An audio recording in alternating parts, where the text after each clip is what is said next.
Halo bro, ketemu lagi sama aku Fatah. Sebetulnya aku mengalami mata minus ya. Jadi aku akan berubah. Oke, akhir-akhir ini aku sering dapat curhat dari temanku ya. Kebanyakan sih hal yang tidak enak didengar. Ceritanya bervariasi, tapi intinya dia sampai tidak bisa menerima dirinya sendiri.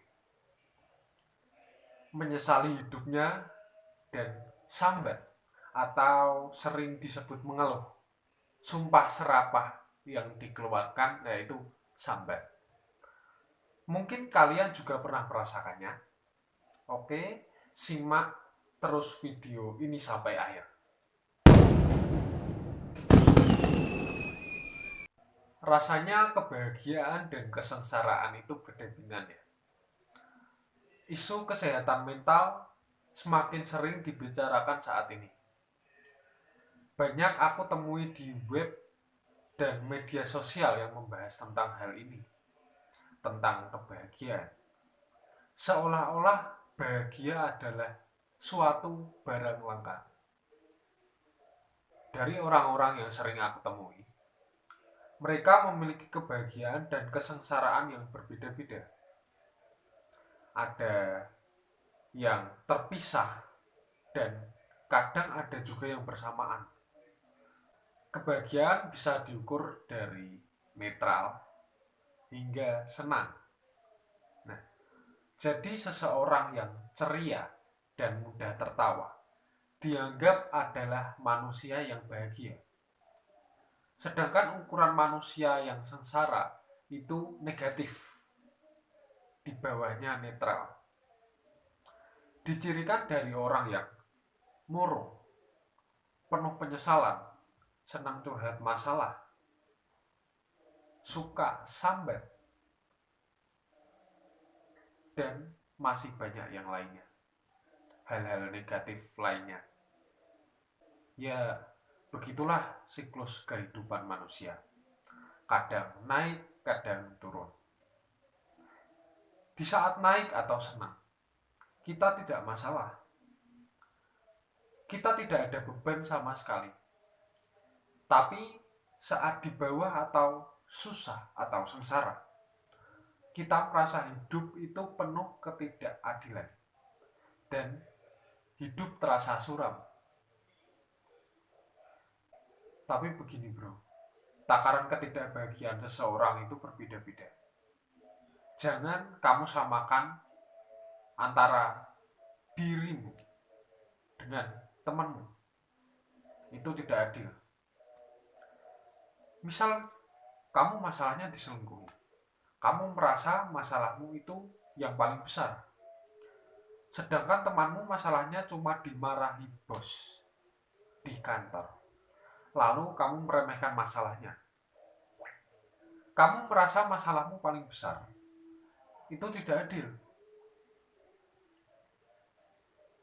Bisa jadi temenmu dulunya punya trauma masa lalu, di mana dia dengan orang tuanya sering dibentak, lalu itu terbawa hingga tua atau hingga dewasa.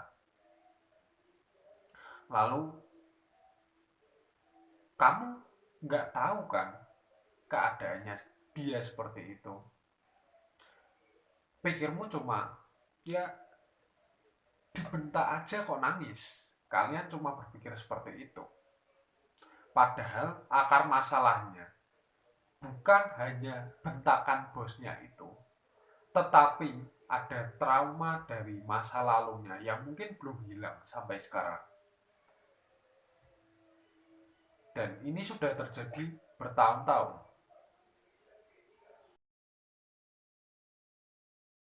Terus gini bro, aku ada satu cerita, yang cerita ini datang dari negeri Korea. Pada tanggal 18 Desember 2017, ada salah satu member idol group bernama Shiny. Jadi grupnya ini Shiny namanya. Yang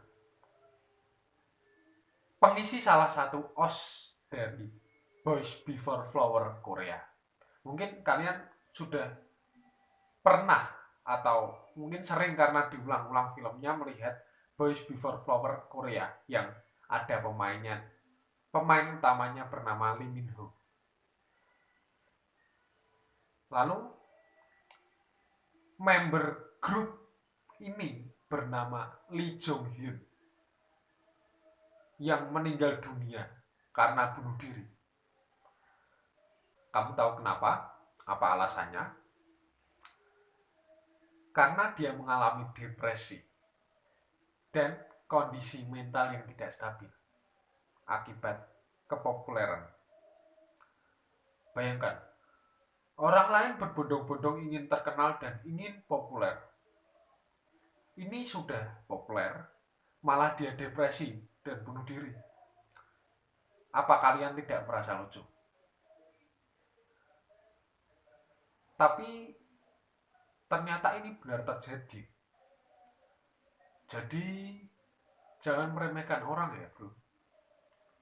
Jangan meremehkan masalah yang dimiliki orang lain.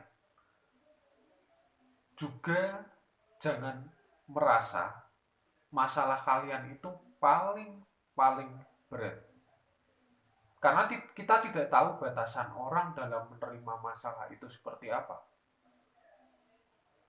Batas puncak seseorang yang depresi yaitu ketika seseorang tidak bisa menerima dirinya sendiri dan menyesal atas kehidupan yang dimilikinya. Seseorang merasa dirinya buruk dan biasanya emosi yang ditimbulkan yaitu amarah. Dia tidak tahu harus melangkah kemana hingga menyalahkan Sang Pencipta, menyalahkan Tuhan.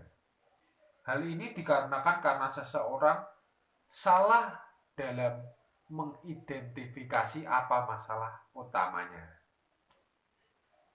Misal gini, ada temanku yang cerita seperti ini ya. Dia sering disakiti laki-laki. Setiap punya pacar putus karena dia merasa laki-laki yang menjadi pacarnya itu ingin berbuat mesum. Dia sering merasa dilecehkan. Berulang kali terjadi seperti itu. Tapi ketika jomblo, dia sering galau, merasa kesepian, dan dia merasa ingin punya pacar lagi. Dia sering merasa dirinya buruk. Dia merasa dirinya korban keganasan laki-laki. Menurutnya seperti itu. Namun setelah diketahui lebih dalam lagi, ternyata masalah utamanya bukan karena laki-laki yang didekatinya ini adalah lelaki bajingan. Memang ini juga masalah, tapi bukan yang utama.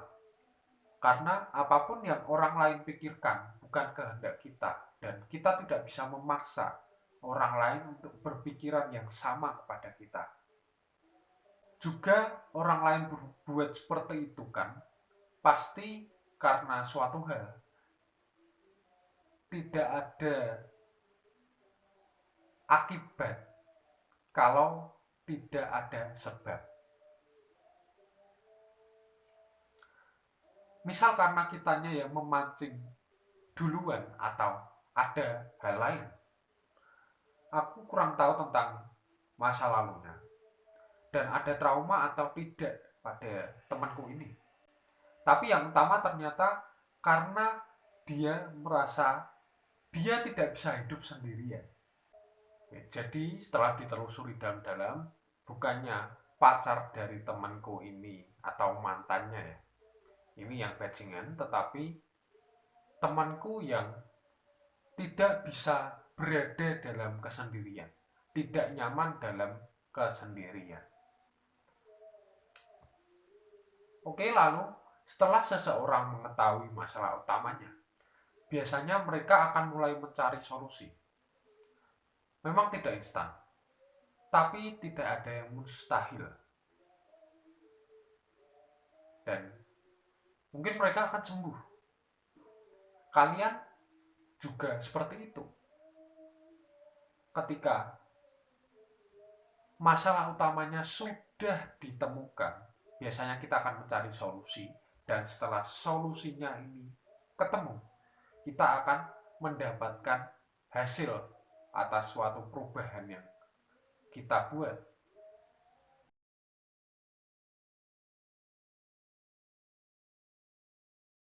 Semoga kalian cepat menemukan solusi dari akar masalah yang kalian miliki. Oke, bro. Sekian dulu. Terima kasih sudah menyimak. See you.